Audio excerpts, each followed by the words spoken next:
The Tale of Jemima Puddle-duck, narrated by Prim. What a funny sight it is to see a brood of ducklings with a hen. Listen to the story of Jemima Puddle-duck, who was annoyed because the farmer's wife would not let her hatch her own eggs. Her sister-in-law, Mrs. Rebecca Puddle-duck, was perfectly willing to leave the hatching to someone else.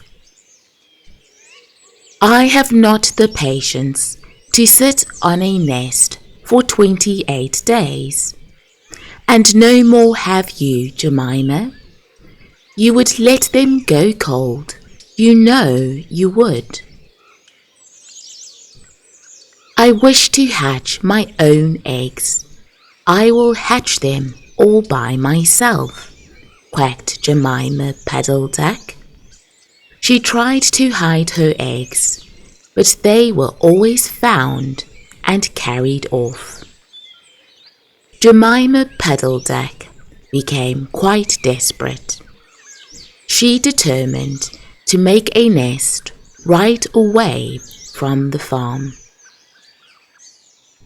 She set off on a fine spring afternoon along the cart road that leads over the hill. She was wearing a shawl and a poke bonnet. When she reached the top of the hill, she saw a wood in the distance. She thought that it looked a safe, quiet spot. Jemima Puddle-duck was not much in the habit of flying. She ran downhill a few yards, flapping her shawl, and then she jumped off into the air. She flew beautifully when she had got a good start. She skimmed along over the treetops until she saw an open place in the middle of the wood, where the trees and brushwood had been cleared. Jemima alighted rather heavily and began to waddle about in search of a convenient dry nesting place. She rather fancied a tree stump amongst some tall foxgloves. But, seated upon the stump, she was startled to find an elegantly dressed gentleman reading a newspaper. He had black prick ears and sandy-colored whiskers. "Quack," said Jemima Puddle-duck, with her head and her bonnet on one side. "Quack?" The gentleman raised his eyes above his newspaper and looked curiously at Jemima. "Madam, have you lost your way?" said he. He had a long bushy tail which he was sitting upon, as the stump was somewhat damp. Jemima thought him mighty civil and handsome. She explained that she had not lost her way, but that she was trying to find a convenient dry nesting place. "Ah, is that so? Indeed," said the gentleman with sandy whiskers, looking curiously at Jemima. He folded up the newspaper and put it in his coat-tail pocket. Jemima complained of the superfluous hen. "Indeed, how interesting! I wish I could meet with that fowl. I would teach it to mind its own business. But as to a nest, there is no difficulty. I have a sack full of feathers in my woodshed. No, my dear madam, you will be in nobody's way. You may sit there as long as you like, said the bushy, long-tailed gentleman. He led the way to a very retired, dismal-looking house amongst the foxgloves. It was built of faggots and turf, and there were 2 broken pails, one on top of another, by way of a chimney. This is my summer residence. You would not find my earth, my winter house, so convenient, said the hospitable gentleman. There was a tumble-down shed at the back of the house, made of old soap boxes. The gentleman opened the door and showed Jemima in. The shed was almost quite full of feathers. It was almost suffocating, but it was comfortable and very soft.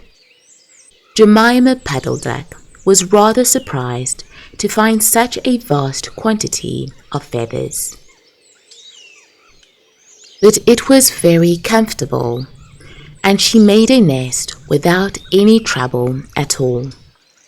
When she came out, the sandy-whiskered gentleman was sitting on a log reading the newspaper. At least he had it spread out, but he was looking over the top of it. He was so polite that he seemed almost sorry to let Jemima go home for the night.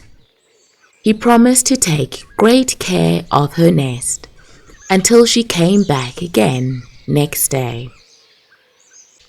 He said he loved eggs and ducklings. He should be proud to see a fine nestful in his woodshed. Jemima Puddle-duck came every afternoon. She laid 9 eggs in the nest. They were greeny white and very large.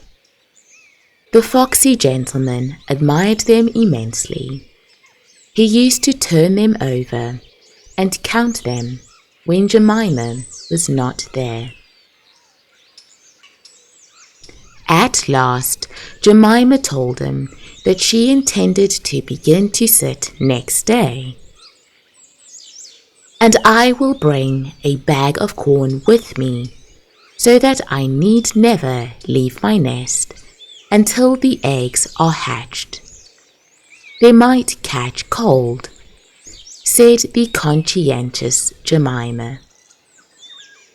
Madam, I beg you not to trouble yourself with a bag. I will provide oats, but before you commence your tedious sitting, I intend to give you a treat. Let us have a dinner party all to ourselves. May I ask you to bring up some herbs from the farm garden to make a savoury omelette? Sage and thyme, and mint, and 2 onions, and some parsley. I will provide lard for the stuff, lard for the omelette, said the hospitable gentleman with sandy whiskers. Jemima Puddle-duck was a simpleton. Not even the mention of sage and onions made her suspicious. She went round the farm garden, nibbling off snippets of all the different sorts of herbs that are used for stuffing roast duck. And she waddled into the kitchen and got 2 onions out of a basket. The collie dog Cap met her coming out. What are you doing with those onions? Where do you go every afternoon by yourself, Jemima Puddle-duck? Jemima was rather in awe of the collie. She told him the whole story. The collie listened. With his wise head on one side, he grinned when she described the polite gentleman with sandy whiskers. He asked several questions about the wood and about the exact position of the house and shed. Then he went out and trotted down the village. He went to look for 2 foxhound puppies who were out at walk with the butcher. Jemima Puddle-duck went up the cart road for the last time on a sunny afternoon. She was rather burdened with bunches of herbs and 2 onions in a bag. She flew over the wood and alighted opposite the house of the bushy, long-tailed gentleman. He was sitting on a log. He sniffed the air and kept glancing uneasily round the wood. When Jemima alighted, he quite jumped. "Come into the house as soon as you have looked at your eggs. Give me the herbs for the omelette. Be sharp." He was rather abrupt. Jemima Puddle-duck had never heard him speak like that. She felt surprised and uncomfortable. While she was inside, she heard pattering feet round the back of the shed. Someone with a black nose sniffed at the bottom of the door and then locked it. Jemima became much alarmed.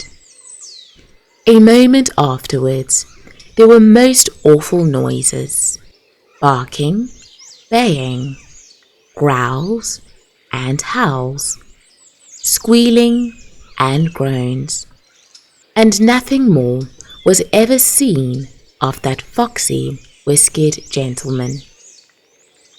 Presently Cap opened the door of the shed and let out Jemima Puddle-duck.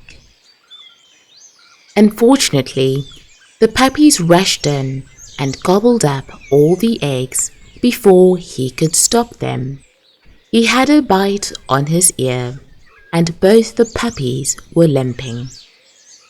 Jemima Puddle-duck was escorted home in tears on account of those eggs. She laid some more in June, and she was permitted to keep them herself, but only 4 of them hatched.